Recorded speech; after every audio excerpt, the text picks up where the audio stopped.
Mr. Connor's injuries don't match the report. I'd better look into it. Traces of a pinkish foam at the corner of the lips? Some sort of drug overdose, perhaps?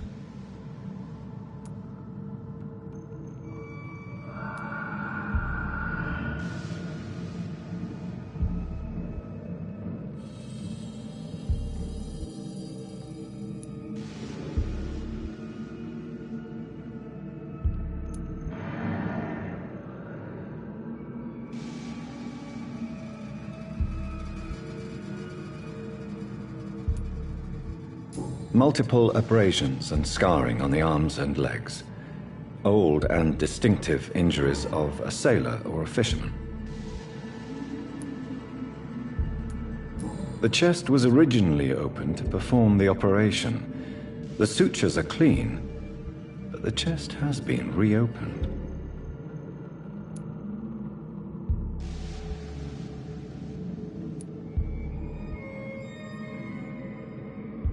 A puncture over the left lung, possibly a chest tube insertion. Not the cleanest work, but I think it was successful.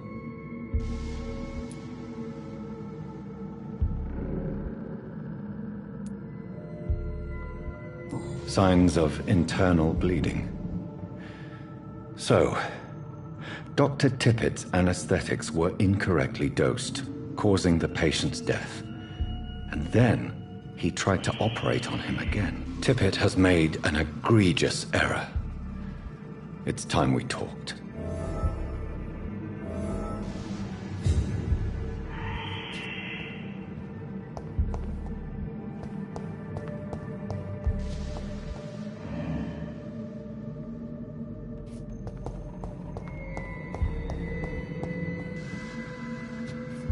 It's locked.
scowls can be so ferocious. I'm not sure I can defeat them without becoming stronger. To drink blood is so tempting.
Behavior is similar to the infected William Bishop.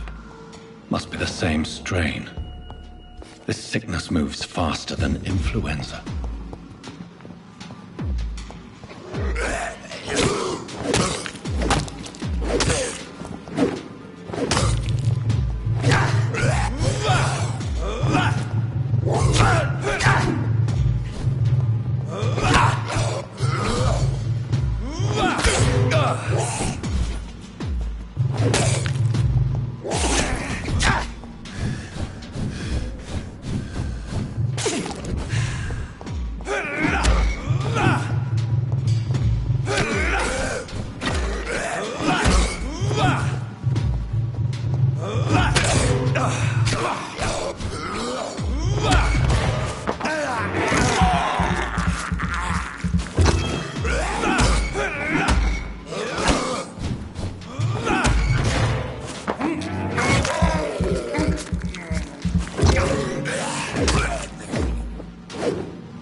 It's locked.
Time has lost its effect on me, but the suffering continues.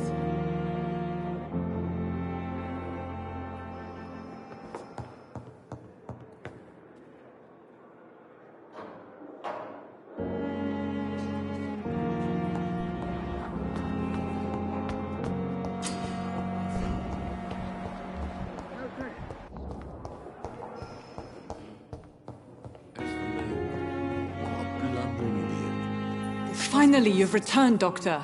Did you find anything of value? Yes, nurse. You've worked your first miracle, Doctor. Now, this patient here needs immediate treatment. Duty calls. When the storm has passed, I'll show you how to mix the remedy yourself with the same basic ingredients. Many thanks, Doctor. When you've finished, you ought to report to Dr. Swansea in his office. He's been looking for you. Seemed pressing. But in the circumstances, I'm willing to give you the benefit of the doubt.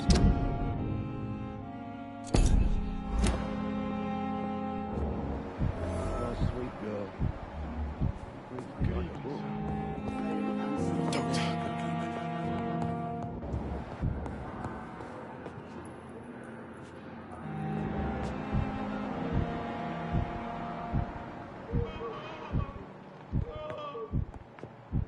I will not let you down, my boy. They lack the resources, but we have some of the most brilliant minds in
routine.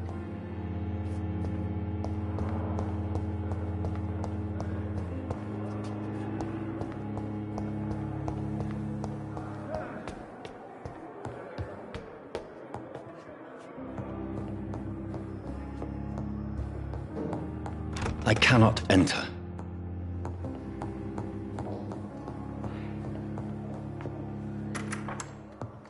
Please, Jonathan, come in. Fascinating, is it not? In the last decade, so many mysteries have been brought to light with our microscopes. The human body, biology's penultimate frontier. The more we explore its boundaries, the less we're able to trace a clear line between life and death. You, my friend, have a foot in both countries. The view must be vertiginous. It's at least as vertiginous as chatting about vampires with you, I would say. This must be all so new to you. This area of town, the hospital, a brand new life. How stimulating it must be. I wish I could share your enthusiasm, Dr. Swansea, but my condition defies scientific categorization. Undead? Unalive? Immortality defies logic. I cannot express my thrill at this serendipitous turn of events. The world's most eminent specialist in blood transfusions, a vampire. One might say a gift from heaven.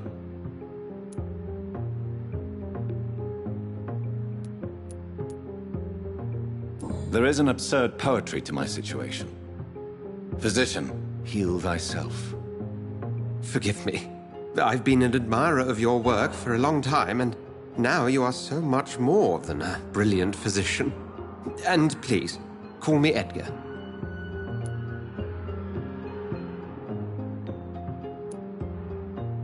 There is no need to apologize, Edgar. You offered me sanctuary when I had none. Very well. I have a task for you, Jonathan. Something that will require all your newfound skills. Please, go on. The Pembroke only survives through the generosity of our benefactors. Unfortunately, our main donor has found herself in a bit of a bind.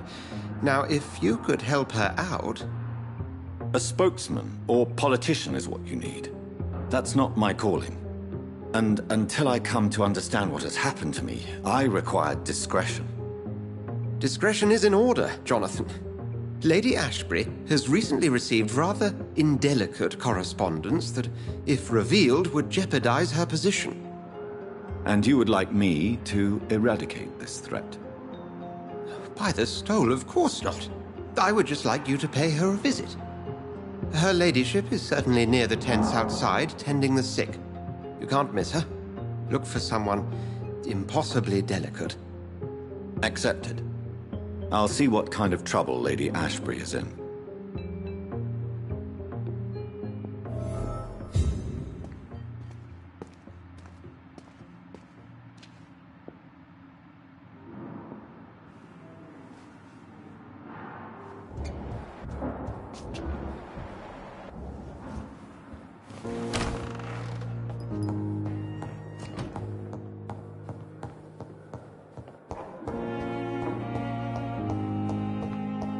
It's locked, all right.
flu took my dear wife, Emily. I take comfort knowing we'll soon be together again. Mr. Rainfield, that's no way to talk. You're in good hands here, and we'll be up again soon enough.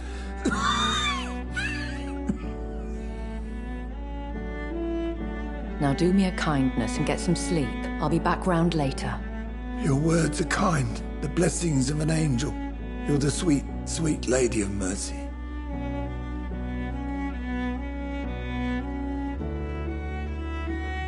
Good evening, Dr. Reed. It's a pleasure to see you again. You seem surprised. Dr. Swansea has brought me up to speed concerning your recent appointment to Pembroke Hospital. You're a the lady who saved me that night, before vanishing into thin air. I remember you from the pub with Dr. Swansea. Indeed. Allow me to introduce myself formally this time. My name is Lady Ashbury. I remember you well, in spite of the brevity of our encounter.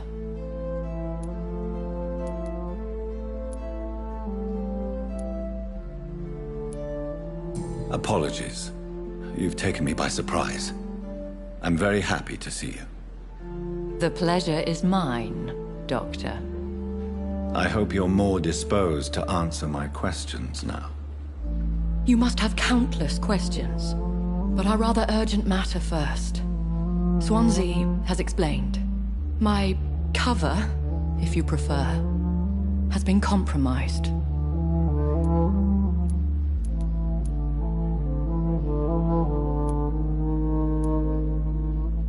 Have any of the patients given you trouble? These poor souls have so little left to live for. I do my best to ease their pain.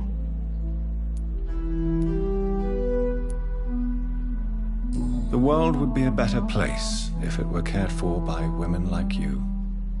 You make me blush. I am simply a necessary evil.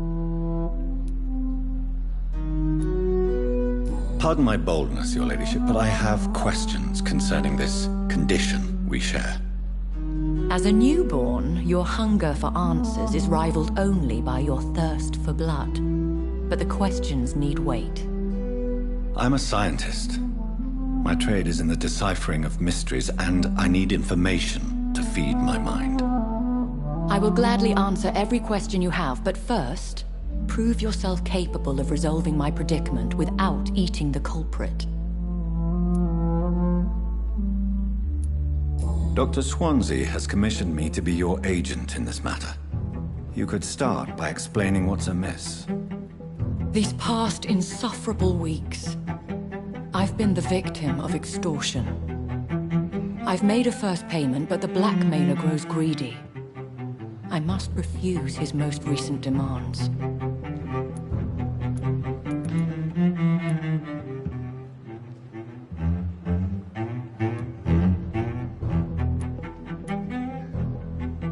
Who would be so foolish as to threaten you? A kindred spirit. Even if it were the case, and I highly doubt it, a vampire would have asked for something more valuable than money. My suspicions lean toward a patient or their family.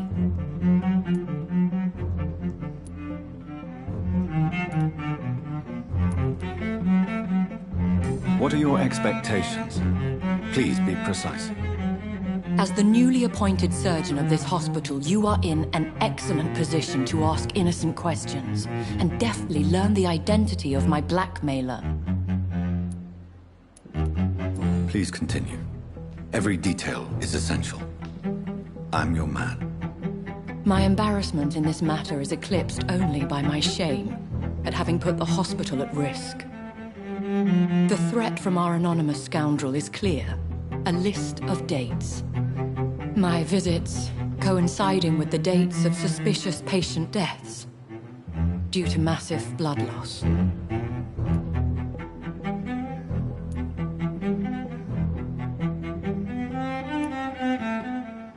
Is it true? Now aren't you the blunt one?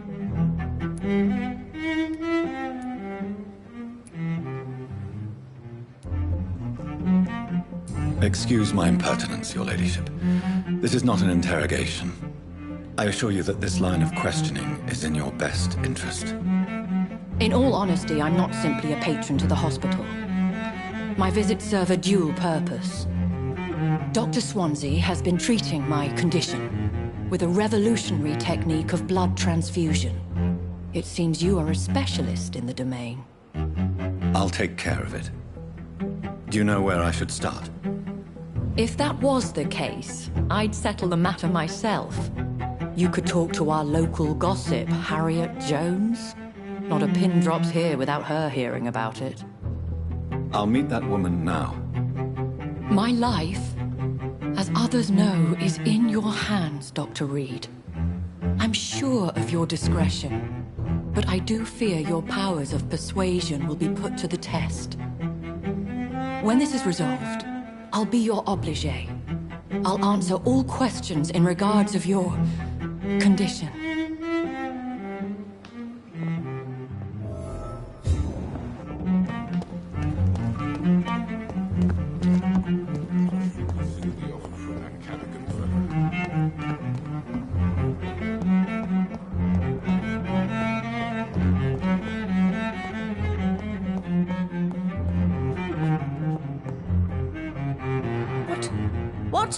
What is this? Who are you? Get out of my room. There's no need for alarm, madam. I'm Dr. Reed, the new surgeon. Preposterous. Dr. Reed, you say? I don't want some bumbling intern. Where's Dr. Swansea? Please, calm down, madam. I assure you that I am highly qualified. I'm just back from war duty. How brave. Threatening an old defenseless woman. You know how long I've been a patient here? You've picked the wrong fight. I'm Harriet Jones. Harriet Jones? Indeed. I've been meaning to have a chat with you. You know what goes on here better than any other patient, I gather. Oh, better than any patient, nurse or doctor. I've seen so many vile undertakings. I heard there have been some despicable goings-on. Was there a case of blackmail? Blackmail? Wait. You're investigating something. This isn't a social call. One of those incompetent cunts.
It's the poor sod's vein.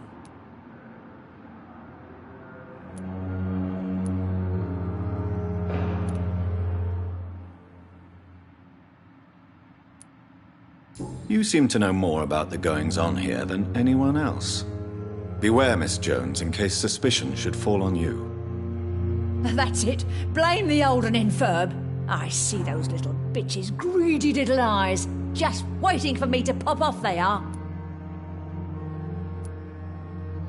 If I didn't know better, Miss Jones, I'd be inclined to say you enjoy this type of idle gossip. God's honest truth, Doctor. It's just the way it is here. Most of these bitches would let you freeze to death before getting you a blanket. I assure you, madam, this is not an investigation into a possible medical error. Debauchery, then? Nurses Crane, Hawkins, Brannigans, whores, all of them. They can't keep their legs shut. I've seen them scratching slutty sores. Really? Well, if you have irrefutable proof, I'll not have the staff behaving in such a manner here. This is your business, Doctor, not mine. But I swear one of the nurses is cavorting with some man on hospital hours. Thank you for your time, Miss Jones. You've given me something to go on. See you on the next round.